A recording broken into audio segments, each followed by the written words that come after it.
I'm listening to nearly 100 albums from the year 1955, and I just finished listening to the Chet Baker Quartet with Chet Baker Quartet Volume 1, released on Barclay.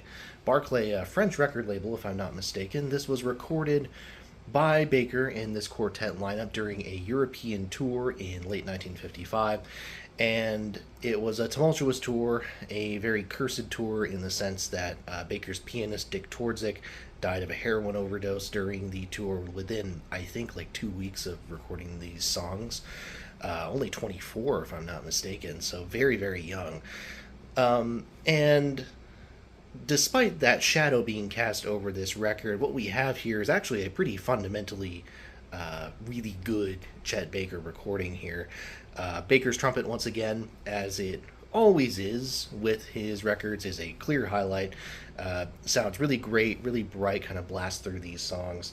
A lot of these songs, in fact, most, if not all of them, are written by the composer Bob Zief, if I'm saying that correctly, who would become one of Baker's favorite composers. He would record a lot of Zief's stuff in the 50s and 60s, I believe. So, interesting tracks, and again, kind of unusual in the sense that this is not chock full of standards in the way that many of these jazz records that we've been talking about are.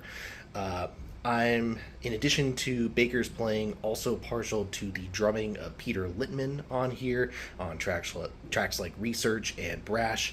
I think he sounds really good and gives a nice little bit of energy to his playing and to his soloing on some of these songs. It's a solid lineup. It sounds really good, fundamentally strong, and conveys a lot of energy for being ultimately a smaller ensemble.